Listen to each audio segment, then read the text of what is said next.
Are you ready to rock? No, you're busy. Okay, no. Totally understand. Yep. Okay. Don't want to rock. I'll be on my way. I'll let myself out. Everybody saw it coming way back when. The music wasn't gone in the relationship between rhythm games and gamers. It was just the constant yearly updates flooding the market and high competition between Rock Band and Guitar Hero. Plastic everywhere. Eventually, retailers and gamers both tuned out, and it all just kind of fizzed away. However, like so many real-life rock stars before, Harmonix decided it was time to put the band back together. And they decided to go back to the basics, to what made the series shine in the first place. There are times when Rock Band 4 really does channel the strength of the best of the series, but it didn't exactly get perfectly in tune in its haste to get out the door. The really button-heavy pro guitar, gone. Superfluous keyboard, gone. We're back to the classic four-piece ensemble that made the series popular to begin with. Got your guitar, your bass that everybody didn't want to play.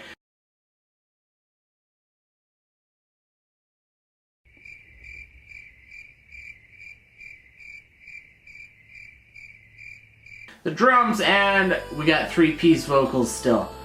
Beyond that, not a ton to say about the gameplay behind Rock Band 4. These guys hit a formula way back in Guitar Hero 1, and realized that this time overcomplicating it wasn't in their best interest. The only major new addition to the game comes in the freestyle guitar solos. They're a little more structured than first impressions would suggest, though you can ignore the prompts, you just won't be rewarded for it.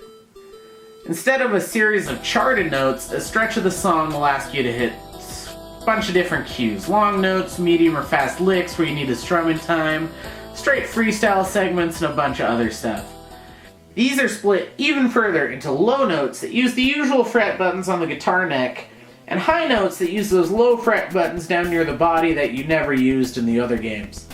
If you don't like the freestyle solos, you can turn them off. You can still have those old school charted solos, but I really enjoyed the freestyle solos both on a mechanical level of putting those really neglected lower frets to a good use, and quite frankly letting me sink just a little more into the rock and roll star fantasy without developing a crippling drug habit. If you're a vocalist, then higher difficulties will give you a little more freedom too. As long as you stay in key, you don't have to sing word for word. And dynamic drum fills are back too, and give players a new way of activating the overdrive mode on the drums. They don't get quite as elaborate as the freestyle solos, and bass just kind of gets the shaft.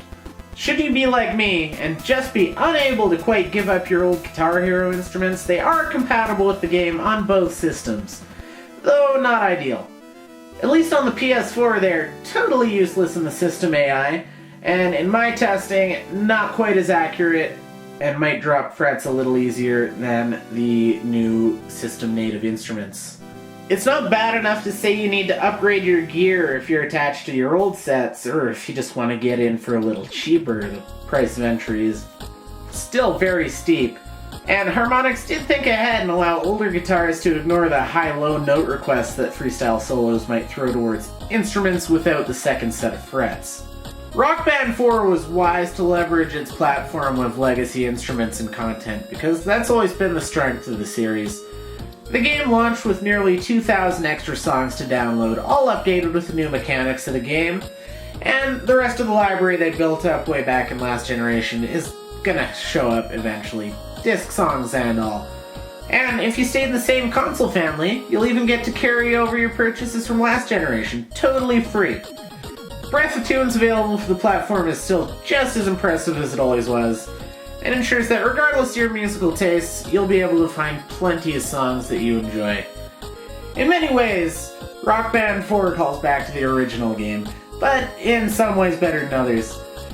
The game modes are the most bare bones the series has ever had, with a basic tour mode that plays out a bit like Rock Band 2's career, crossed with a choose-your-own-adventure book, a quick play where you can jump in any song, and what's basically almost a second quick play of a play a set mode. There's no online modes whatsoever, no way to build a quick set list to just play through. You have to select the songs one at a time. Bafflingly, no practice options either.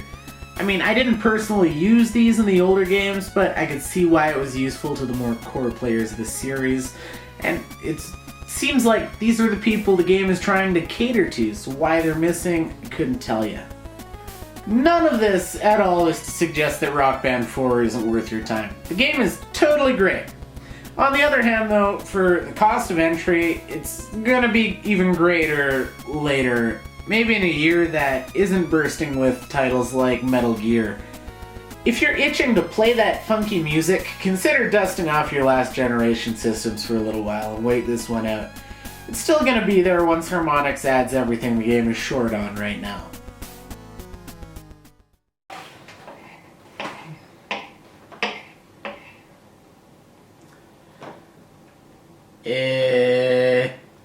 It's not what it looks like.